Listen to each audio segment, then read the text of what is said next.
శివమహాపురాణంలో శతరుద్ర సంహితలో 33rd chapter. ఇక్కడ పార్వతీదేవి యొక్క స్థితిని పరీక్షించటానికి ఆ పరమేశ్వరుడే బ్రహ్మచారి స్వరూపంలో వస్తాడు. దాని వర్ణన ఇక్కడ చెప్పబడింది.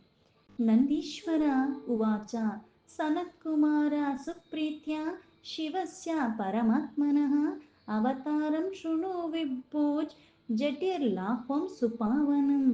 నందీశ్వరుడు మళ్ళీ సనత్ కుమార్కి ఇలా చెప్తున్నాడు, ఓ సనత్ కుమార, ఇప్పుడు నేను ఆ పరమాత్మ పరమ పవిత్రమైన జటిల అన్న అంటే ఒక బ్రహ్మచారి స్వరూపంగా ఆయన అవతరించిన ఆ జటిల రూప వర్ణిస్తాను. అది అత్యంత ప్రేమపూర్వకంగా విను. అంటే ప్రతి ఒక్క రూపము పరమాత్మదే అయినప్పటికీ కూడా లీలలు చేయటంలో ఆరితేరిన పరమాత్మ కొన్ని కొన్ని చేశాడు కొన్ని అవతారాలలో.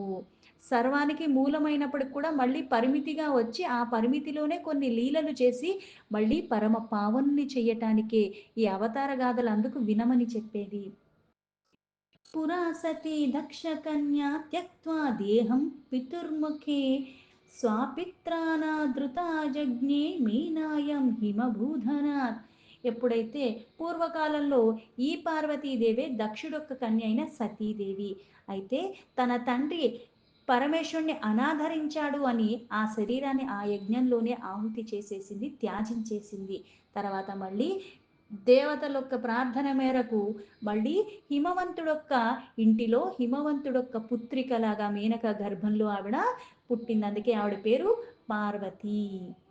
సగత్వా గహనే అరణ్యే తీపే సువీమలం తపః శంకరం పతిమిచ్చంతి సఖీభ్యాం సంయుత శివ. ఈ పార్వతీదేవి కూడా ఆ తన స్నేహితులతో ఘోరమైన అడవిలో ఈవిడ పరమేశ్వరుడే తనకి భర్తగా కావాలని ఆ తపస్సు చేయటానికి పూనుకుంది. ఎందుకంటే పరమాత్మ ఇక్కడ మళ్ళీ లీలగా అంటే మనం ఏదో కొన్ని కొన్ని చేస్తే కానీ కొన్ని మనకి సాధ్యం కాదు. అవి చేశాక కూడా మనకి లభిస్తుందా లేదా అన్నది తెలియదు. కాకపోతే ఇక్కడ లీలా విశారదులు ఇద్దరు. ఈవిడ చేసి దక్కించుకోవటం కాదు, ఈవిడికి దక్కించుకోవాల్సిన అవసరం కూడా లేదు. ఎప్పుడూ ఐక్యంగానే ఉంటున్నవాళ్ళు, కాకపోతే ఇక్కడ మళ్ళీ లీలగా కొన్ని చెయ్యటానికి కొన్ని అవతారాలు తీసుకున్నట్టుగా కొన్ని ఆచరించినట్టుగా చెప్పటము. ఇక్కడ ఆ పరమేశ్వరునే మళ్ళీ భర్తగా పొందాలని ఈవిడ చాలా తీవ్రమైన తపస్సు చేయటానికి పూనుకుంది తన స్నేహితురాలతో కలిసి అక్కడ వనాల్లో. తత్తపః సుపరీక్షార్థ సప్తర్షిన్ ప్రేషయచ్చివః తపస్థానం తు పార్వత్యా నానాలీలా విశారద. ఇంత తీవ్రమైన కఠోర తపస్సు చేస్తున్న పార్వతీదేవిని లీలల్లో చాలా ఆరితేరినైన పరమేశ్వరుడు ఆవిడ్ని పరీక్షించటానికి తానే ఆ స్థలానికి ఇక్కడ సప్త ఋషుల్ని కూడా పంపిస్తాడు ముందుగా. ते गत्वा तत्र मुनयः परीक्षां चक्रुराधन तस्याः सुयत्नतो नैव समर्था అభంశ్చతే. ఆ సప్త ఋషులు అక్కడికి వెళ్ళారు. ప్రయత్నపూర్వకంగా వాళ్ళు అక్కడ పైగా ఈ వీడిని ఆ తపస్సు నుంచి వైదొలిగేలాగా చెయ్యమని చెప్పి మరీ పంపిస్తాడు పరమేశ్వరుడు. వీళ్ళు అక్కడికి వచ్చారు. అంత కఠోరమైన తపస్సు చేస్తున్న ఆ పార్వతీదేవిని పరీక్షించటానికి వెళ్ళి వీళ్ళు అసఫలం అయిపోయారు. ఆవిడ మాత్రం వీళ్ళు ఎన్ని చెప్పినా సరే ఆయన మళ్ళీ అదే ధ్యానంలో ఆయన మీదే ఉంటూ ఆ తపస్సుని అలానే కొనసాగిస్తుంది. ఎక్కడ కూడా కొద్దిగా అనుమానం అన్న బీజం కూడా ఆవిడలో ఏమీ నాటుకోలేదు, ఎన్ని రకాలుగా చెప్పినా సరే. తత్ర గత్యా శివం నత్వా వృత్తాంతం చ నివేద్య తత్ తదాజ్ఞాం సమనుప్రాప్య సర్వలోకం జగమురాధరాత్. అయితే ఈవిడ ఇంత తీవ్రమైన తపస్సు చేస్తుంటే ముల్లోకాలు కూడా ఆ తప వేడి కారణంగా అంతా కూడా భయంకరంగా అయిపోయింది. వీళ్ళు వచ్చారు, వీళ్ళు చేసింది వీళ్ళని ఏమీ సఫలం కాలేదు కాబట్టి మళ్ళీ ఆ పరమేశ్వరుడి దగ్గరికే వెళ్ళి ఆయనకే నమస్కరించి వృత్తాంతాన్ని అంతా కూడా ఆయనకి నివేదించుకున్నారు. వాళ్ళు మళ్ళీ స్వర్గలోకానికి వాళ్ళు వెళ్ళిపోయారు. వీళ్ళందరూ వాళ్ళ వాళ్ళ స్థానానికి వెళ్ళిపోయిన తర్వాత ఇక్కడ మళ్ళీ ఇంకో అద్భుతమైన లీల చేయటానికి ఆ పరమేశ్వరుడే మళ్ళీ పార్వతీదేవిని పరీక్షించటానికి గతేషు తేషు మునీషు స్వస్థానం శంకర స్వయం పరీక్షితుం శివావృత్తమేచత్ సూతీకర ప్రభు. అందుకే ఈ మునిలు వాళ్ళ వాళ్ళ స్థానానికి వెళ్ళిపోయిన తర్వాత ఈ పరమేశ్వరుడు మళ్ళీ పార్వతికి పరీక్ష చెయ్యాలి. అంటే ఏ భావనతో అయితే భర్తగా పొందాలని ఈవిడిక్కడ తీవ్రంగా తపస్సు చేస్తుంది. అయితే ఆయన యొక్క యథార్థ తత్వాన్ని చెప్పేసి, నీకు భర్తగా పనికిరాడు, లేకపోతే ఆయన్ని చేసుకుంటే ఇటువంటి అన్నీ చెప్పినప్పుడు, మళ్ళీ అక్కడ ఆలోచనలో ఏమన్నా మార్పులొస్తాయా? అన్న లీల ఇక్కడ. ఈవిడలోనూ మార్పు రాదు, ఆయన చేసేది కూడా మళ్ళీ లీలగానే. సుప్రసన్నాస్ తపస్వి చాశమనాధయమీశ్వరः బ్రహ్మచర్యా స్వరూపో భూతతత్తరః ప్రభుః. అదే సమయంలో పరమేశ్వరుడు తన ఇచ్ఛానుసారంగా అక్కడ సాక్షాత్తు ఈశ్వరిని పరీక్షించటానికి వెళుతున్నారు. అందుకుని తపోనిష్టలో ఉంది. అందుకుని పరివార సమేతంగా ఎలా వెళ్ళాడు అంటే బ్రహ్మచారి రూపంలో ధరించి అక్కడికి వెళ్ళాడు. అతీవ స్థావీరో విప్రే దేహదారి స్వతేజసా ప్రజ్వలన్ మనసా అష్టో దండీ చత్రి మహోజ్వలః ధృత్వేవం జటిలం రూపం జగామా గిరిజావనం అతిప్రీతియుతః శంభుః శంకరో భక్తవత్సలః. భక్తవత్సలుడు అంటే భక్తుల మీద ఎప్పుడు వాత్సల్యాన్ని కురిపిస్తున్నవాడు ఆ పరమాత్మ. సదాశివుడు ఆ శంభుడు ఎలా వెళ్ళాడు? ఇప్పుడు బ్రహ్మచారి రూపం, జటిలుడు రూపంలో వచ్చాడు. అందుకని ఒక గొడుగు పట్టుకున్నాడు, ఒక దండాన్ని పట్టుకుని అక్కడ జటలతో ఉన్నవాడు. ఈ వృద్ధ బ్రాహ్మణి లాగా చాలా అంటే వేషధారణ వచ్చేసరికేమో ఒక వృద్ధ ముసలివాడులాగా వేషధారణతో వెళ్ళాడు. ఇక్కడ అక్కడ తేజస్సు చూస్తేమో దేదీప్యమానమైన తేజస్సుతో ఉన్నాడు. తపస్సు చేస్తుందో ఆ ప్రదేశానికి ఈయన వెళ్ళాడు బ్రహ్మచారి రూపంలో. తత్ర పశ్య స్థితాం దేవి సఖీభిః పరివారితాం వేదికోపరి శుద్ధాంతం శివమివ విదోహః కలాం. అక్కడ ఆ పార్వతీదేవి తన స్నేహితురాలతో ఉంది. అక్కడ విరాజమానంగా ఎలా ఉంది అంటే చంద్రకళల్లో ఎలా అయితే మనకి పౌర్ణమితో ఉన్నట్టుగా అంత శోభాయమానంగా ఉన్నది పార్వతి. ఆ పార్వతిని చూస్తున్నాడు ఆ పరమేశ్వరుడు. శంభుర్నిరీక్ష్యాతాం దేవీం బ్రహ్మచారి స్వరూపవాన్ ఉపకంఠం యయో ప్రీత్యా చోత్సుక భక్తవత్సలః. బ్రహ్మచారి వేషధారణలో వచ్చిన ఆయన భక్తవత్సలుడు పరమేశ్వరుడు ఆ దేవిని చూస్తూ చాలా ప్రసన్నపూర్వకంగా చాలా ఉత్సాహంతో ఆవిడికి దగ్గరగా వెళ్ళాడు సమీపంగా. ఆగతం సా తదా దృష్ట్వా బ్రాహ్మణాం తేజసాద్భుతం అంగేషు లోమశం శాంతం దండశ్చర్మ సమన్వితం. ఆ పార్వతీదేవి కూడా చాలా తేజస్సుతో ఇలా ఉండి పైగా ఎంతో మంచి కాంతితో ఉన్నాడు, శాంతి రూపంలో ఉన్నాడు. అందుకని ఇక్కడ మళ్ళీ ఎలా ఉన్నాడంటే మృగ చర్మాన్ని ధరించి ఉన్నాడు, కమండలాన్ని, బ్రహ్మచారి రూపం, జటాధారి. బ్రహ్మచర్యాధరం వృద్ధం జటిలం సకమండలుం అపూజ్యత్ పరప్రీత్యా సర్వపూజోపహారక్యేహ తతః సా పార్వతీదేవి పూజితం పరయా ముధా కుశాలం పార్యపుచ్చత్తం బ్రహ్మచారీణమాధరాత్. దగ్గరికి వెళ్ళేసరికి ఆ పార్వతీదేవి కూడా చక్కగా పూజ ఉపచారాల సామాగ్రి అన్నీ తీసుకుని ప్రేమపూర్వకంగా ఆయన్ని పూజించింది. పూజనంతా చేసి ఆనందంగా అన్ని రకాలుగా ఎలా అయితే ఉపచారాలు అన్నీ చేయాలో అన్ని రకాలుగా ఆయన్ని సేవించుకున్నది.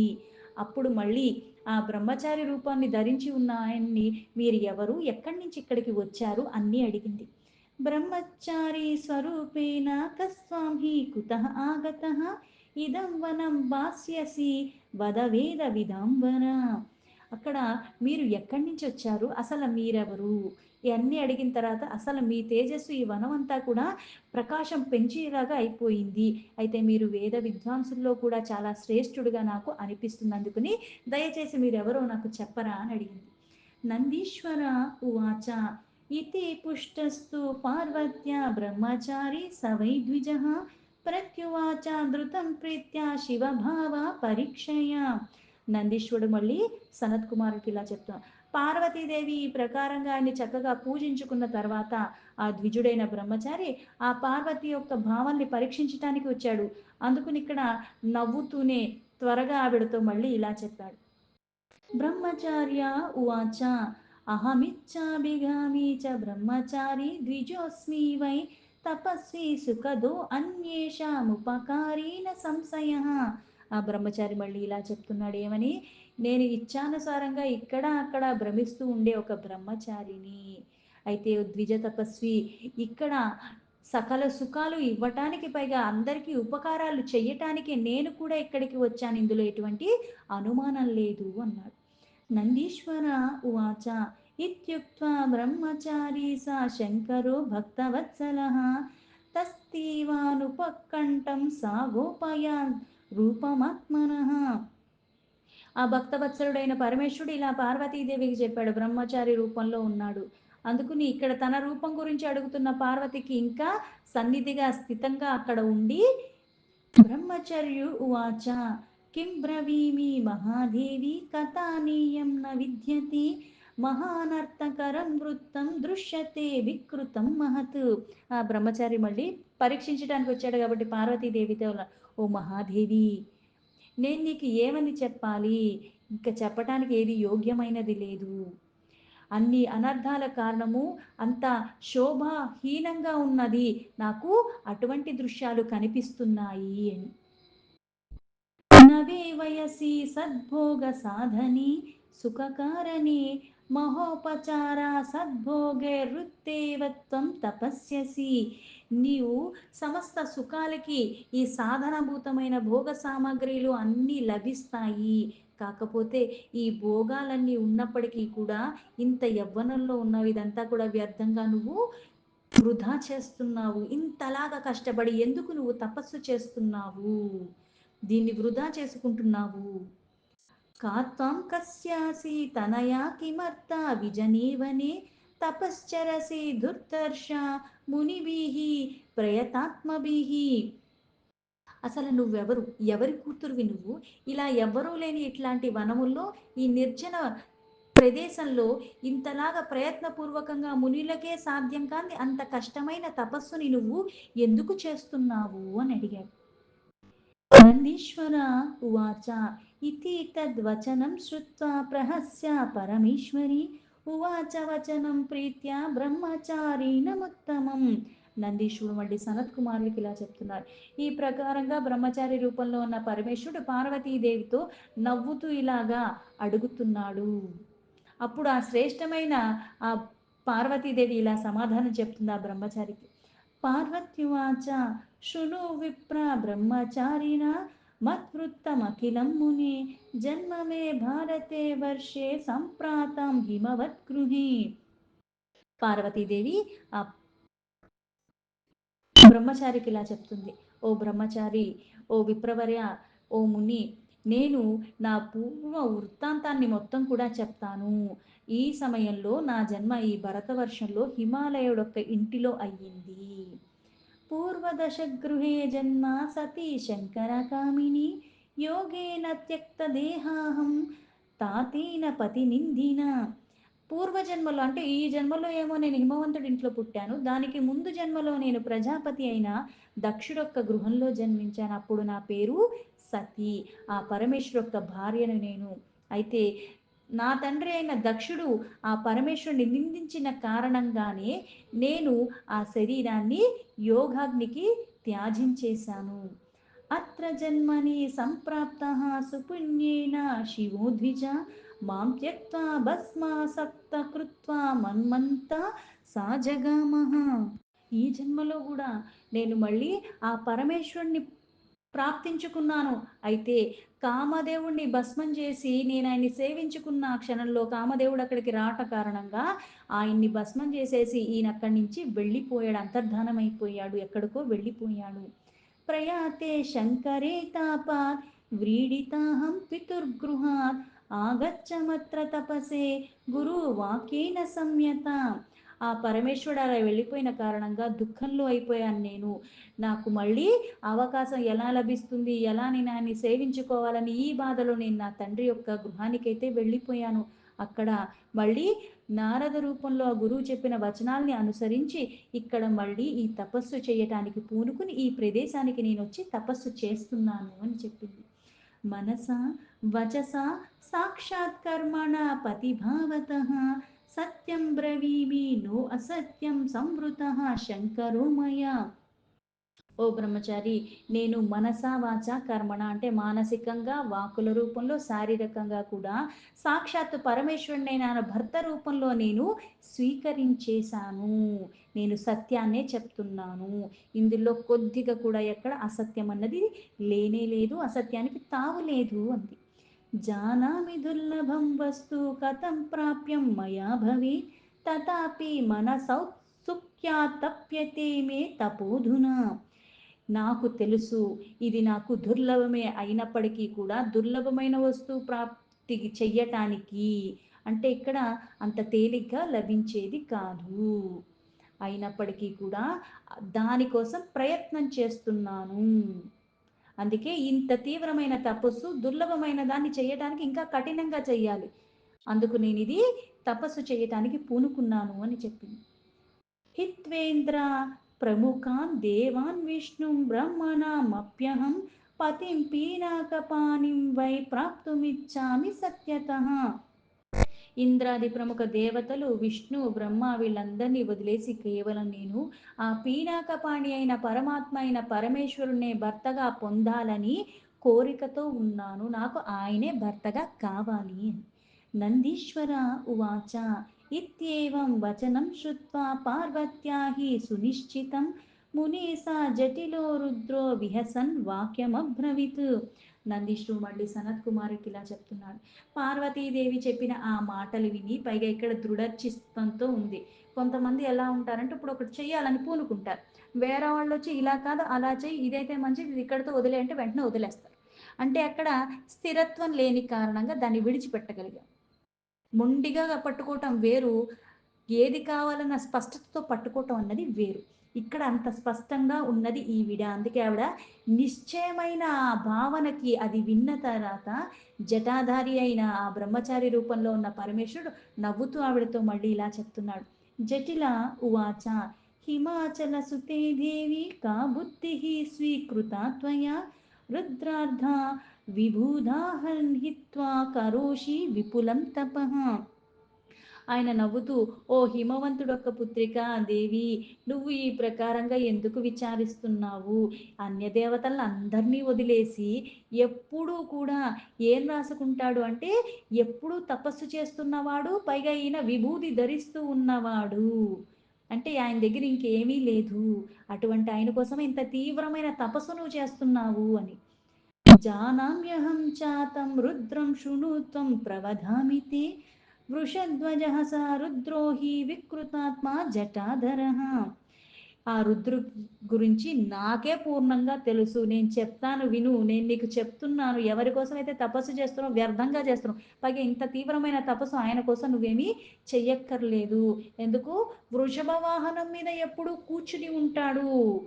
ఆ వికృతమైన మనస్సుతో ఉంటాడు. ఎప్పుడు జటాజూటధారిగా ఉంటూనే ఉంటాడంటే అన్నీ వదిలేసి ఉన్నవాడు. ఏకాకీ చ సదా నిత్యం విరాగీ చ విశేషతః తస్మాత్ త్వం తేన రుద్రేణ మనోయుక్తం న చార్హసి. ఎప్పుడు ఒక్కడిగానే ఉంటాడు. ఒక్కడే ఉంటాడు. ఎవ్వరు ఉండరు ఆయన చుట్టూ. పైగా విశేష రూపంలో ఆయనకి దేని మీద రాగం లేదు. విరాగిగా ఉంటాడు. అలా విరాగిగా అన్నీ వదిలేసి ఉన్నవాడు, ఎవరూ లేనివాడు ఆ రుద్రుడు. ఎప్పుడు మనస్సంతా కూడా ఆయనది విరాగి కాబట్టి దేని మీద ఉండదు.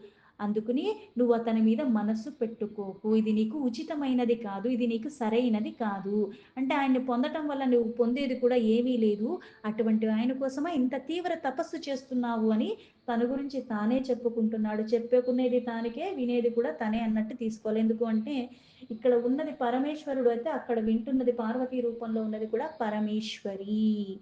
ఆ ఈశ్వరి సర్వము తెలిసి ఉన్నది. మనలాంటి వాళ్ళు కాదు. అందుకే ఇక్కడ గుణమయంగా ఉన్న వాళ్ళం గుణాతీత స్థితిలో ఎల్లప్పుడూ ఉంటున్న వాళ్ళు లీలా విశారదులైన వాళ్ళు చేస్తున్న లీలలో భాగము. దీంతో శివ మహాపురాణంలో శతరుద్ర సంహితలో 33rd చాప్టర్లో 34 శ్లోక సంపూర్ణం.